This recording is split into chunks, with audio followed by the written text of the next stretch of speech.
Hey everybody, it's Reckless. Today's video I'm going to be doing is about the Destiny Update 1.1.1, which is the one about weapon rebalance.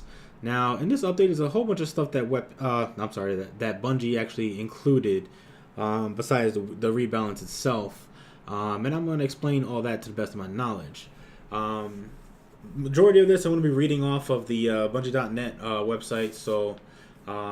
If you guys would rather just watch that, read that yourself, you guys can go down to the comments below. I'm sorry, the description, and I'll have the link to that site there.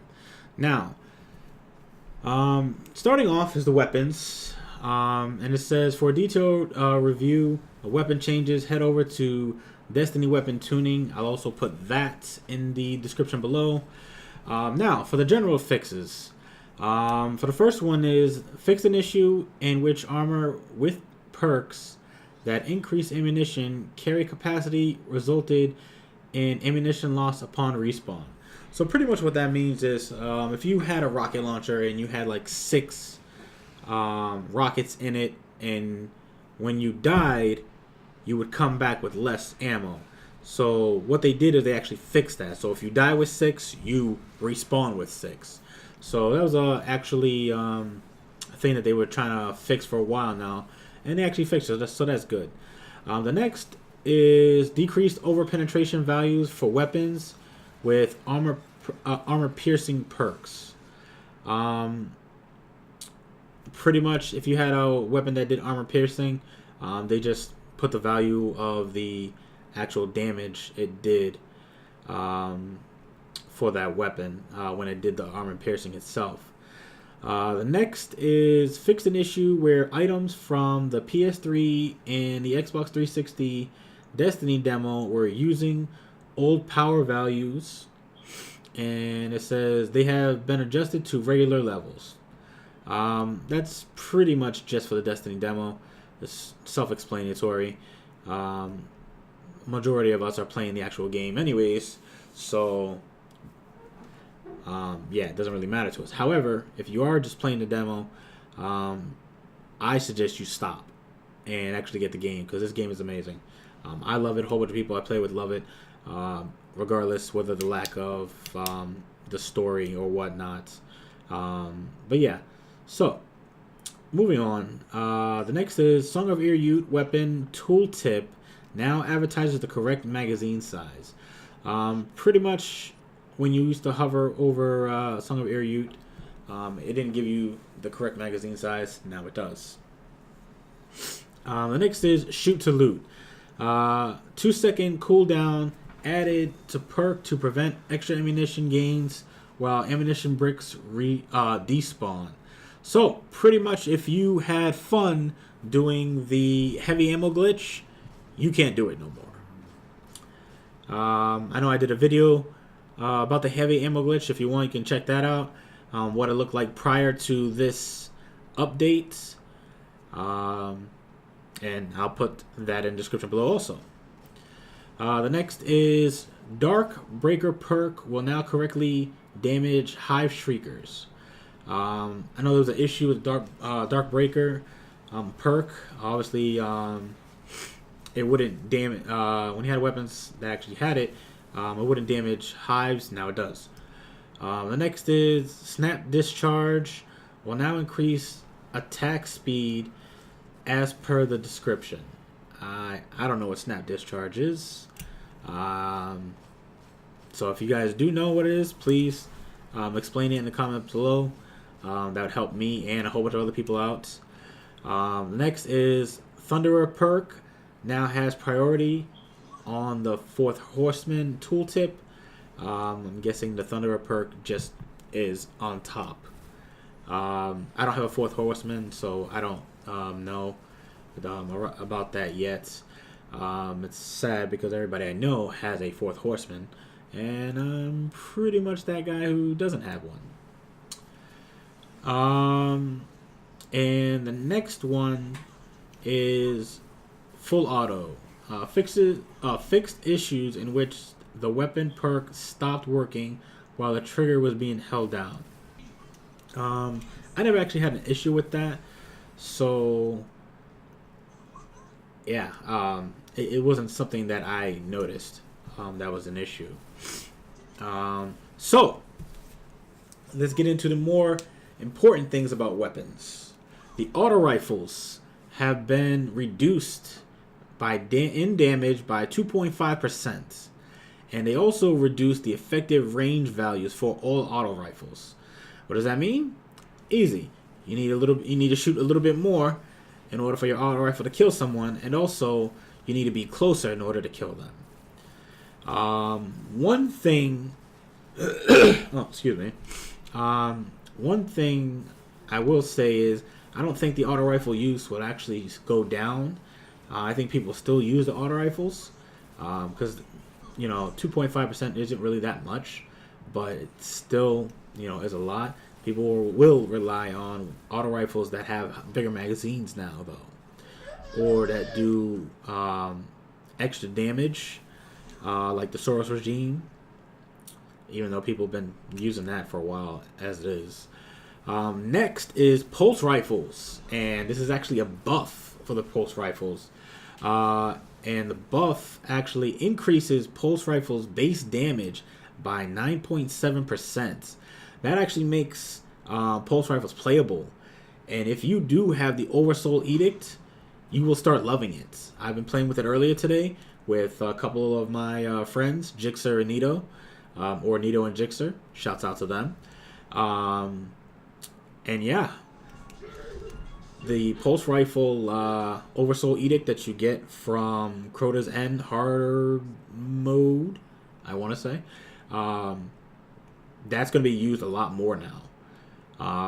Just because it has that auto fire, and it also does have a stability perk on it. The next is hand cannons. Slightly reduced effective range and slightly reduced initial accuracy. So this is like a nerf for hand cannons. Pretty much you can't snipe with a hand cannon anymore like everyone used to do. You have to be at closer range to actually do that type of damage that you want. But I'm pretty sure if you use something like Thorn, the dot damage on Thorn would pretty much still do the ticks. Whether it'll do the same ticks as it would if it was closer, not too sure. But I'm pretty sure it'll still do the ticks though, because that has nothing to do with the effective range or the initial accuracy itself. The next is fusion rifles. Now I want to say, actually no, let me get into it real quick. Fusion rifles widen blast patterns on a fusion rifle burst cone and reduce starting ammunition in PvP. Now, I want to say this applies to all fusion rifles except the Vex Mythoclast. Just because the Vex Mythoclast doesn't have a cone when you fire it, when you pull the trigger, it's just one pulse that actually goes out for that. So again, I want to say that applies to every other fusion rifle except for the Vex Mythoclast. And as it does state, reducing starting ammunition in PvP. So that's just PvP, not PvE. I'm pretty sure they're going to make this a lot harder on themselves, balancing both PvE and PvP when they're doing these weapons. But hey, it's Bungie. The next is shotguns. And they get a buff and a nerf. Now, the buff is increased damage against all non-guardian combatants by 2 times, which it increases 100% on damage. So that's great. That is extremely great. However, for the nerf on this, reduced high-end range values, so you can't get a kill from far away with a shotgun anymore, and the damage fall off starts sooner. So same concept as the range values being reduced, you can't get that kill from far away distances. And also, the last nerf on this says reduce starting ammunition in PvP, just like fusion rifles. They had a little, I guess, a little issue with that, with those weapons having a lot of starting ammunition. I don't know why, but that's fine. Next is the activities for the strikes. The weekly heroic strike, which is the strike above on the left-hand side, which is the mission above the weekly nightfall, now is a match-made activity. Now, my only issue with that is, I'm glad that it's not the nightfall, because you don't want that random person coming in and just dying. Yeah. But my only thing with the whole weekly heroic strike that it's match made is the chat. It's still hard to actually chat with other people, and I don't think that little chat that they added in Destiny really is that good. The next part is strikes will less likely to repeat in matchmaking rotations for full fire teams. So that's good. Pretty much, I want to say if you want to go into I forgot what it was called. I want to say the ROG. Then when you do matchmaking for strikes, it won't be the same strike over and over. Now for PvP in general, players will unlock all playlists, control, clash, rumble, skirmish simultaneously when unlocking the Crucible. So that's good. I don't really have an issue with that because my Crucible has been unlocked already. But when I did sign in, it told me I was allowed to play Crucible. So that's kind of weird. Next is added a new notification when Crucible modes unlock. So I'm guessing that's probably what I seen when I first logged in today. The next is Crucible maps will be less likely to repeat in matchmaking rotations for full fire teams. That's kind of like what they did for the strikes. And then next is Guardians no longer drop heavy ammunition when killed in PvP. That is interesting. So, wow, that's crazy. It's crazy, but it's good in the same point. Because if you just get heavy ammo and they kill you, they can't steal your heavy ammo. So that's good. But I don't know if once you die, if you'll lose your heavy ammo or not. You shouldn't. Especially given the fix they did earlier with the general about the weapons. Which, I'll go back to it real quick, says fixed an issue in which armor with perks that increase ammunition carry a capacity resulted in ammunition loss upon respawn.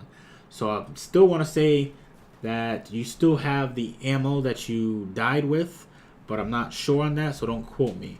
If you guys find that out, let me know in the comments below, and I'll continue from there. Next is Guardians now drop much less special ammunition when killed in PvP. So it's a two-way street, I guess.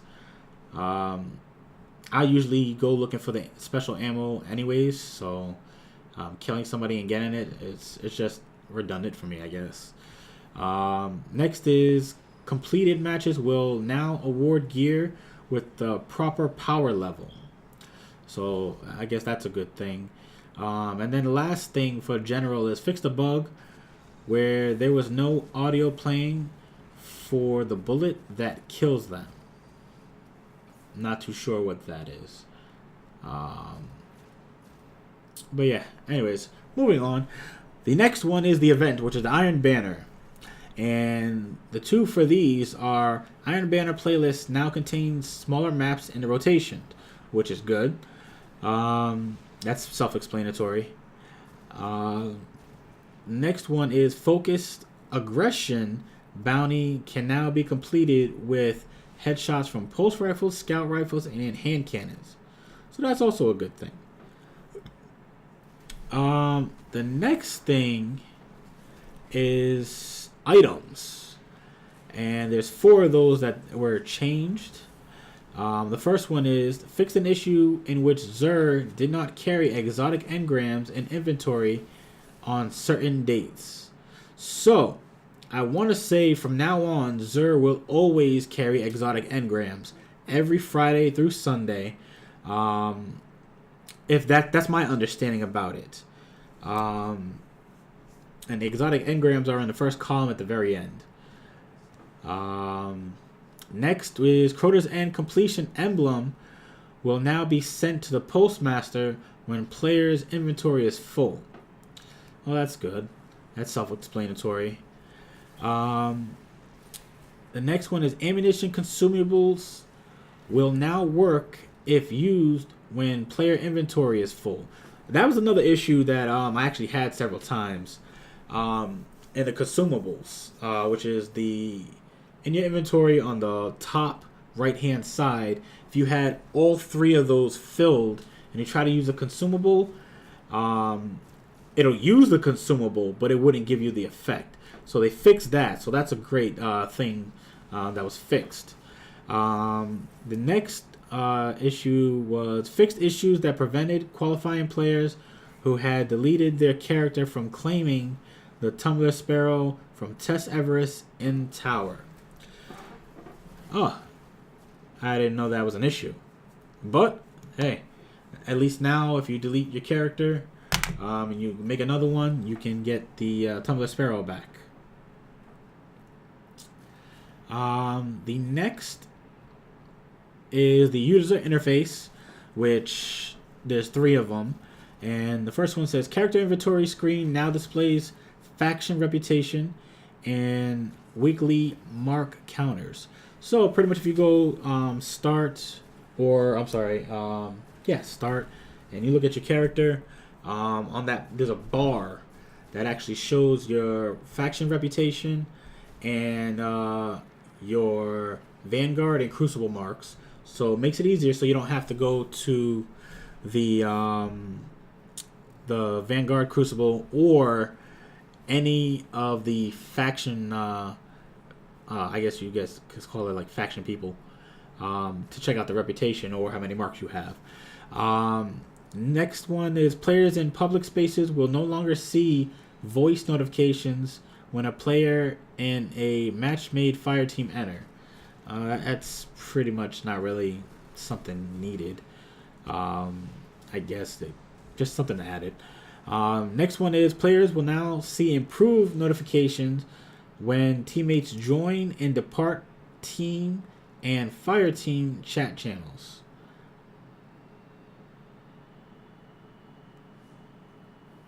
Okay, I guess. Yeah. It's really not anything too big. The next one is about Grimoire. And there's 8 of those, with the last one having a lot of subcategories for the Grimoire cards or Grimoire things. The first one is combined arms Grimoire cards will now unlock when completing a clash or control game. The next one is House of Wolves card will now unlock upon the start of Ishtar Collective story mission. The one after that, Guardian Abilities card will be granted when a player enters orbit. The next one is Siege Dancers card will be granted upon the start of Dust Palace Strike. Well, that's a whole bunch of new Grimoire cards. Next one is Completing Crota's End now adds to the raid introduction Grimoire cards completed statistic. The next one is Ira Ute Grimoire card will now unlock appropriately. The next one is Siege of the Warmind card will now unlock appropriately. And then fixed Grimoire scores for the following cards. This is the subclass, I guess card sorts, whatever I said earlier, that has a lot. First one is Omnigul Will of Crota. The next one is Ira Ute the Death Singer. The next one is Crota, Son of Oryx. Then you have the Awakening. Then you have the Will of Crota, Crota's End, Ascendant Sword, Pantheon, Sky Shock, the Cauldron, Might of Crota, Ghost Fragment Rasputin, Ghost Fragment Rasputin 2, Ghost Fragment High 4. And again, those are fixed Grimoire scores for the following cards. And the last two are the technical and the edit. The technical has 4, the edit has 1 with 2 subs. And the technical, the first one is DLC and patch systems have been improved. The next one is Xbox One upshelf from trial version to full version no longer makes you leave the game. After that, the next one is improved networking resilience to packet reordering. I have no idea what that means. I'm guessing it has to do with the networking thing. And the last one for technical is networking improvements for certain routers. So that's pretty much all stuff that Bungie had to handle on their side. Nothing in game that we had to actually deal with. And the last one was is the edit, which a bug was introduced in 1.1 patch that caused the Vex Mythic class to spawn with less ammo in the magazine and reserves in PvP. And it says this weapon was affected by overall fusion rifle changes because it is treated as a secondary weapon. And they also added, we intend to correct this issue in a future release. So pretty much just like the fusion rifle thing that I said earlier about when you start with less ammo, that was only affected because the Vex Mythic class is a fusion rifle.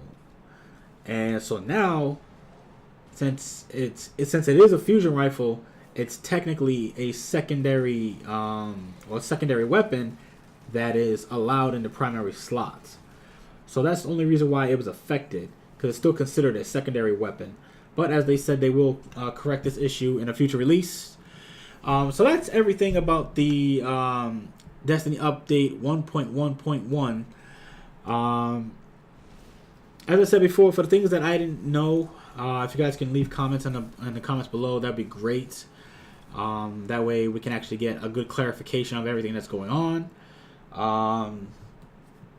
Let me know what you guys think about the video. Like the video if you liked it, dislike it if you disliked it. Again, let me know what you guys think in the comments below. This is Reckless, and I'll see you guys later.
Nice work.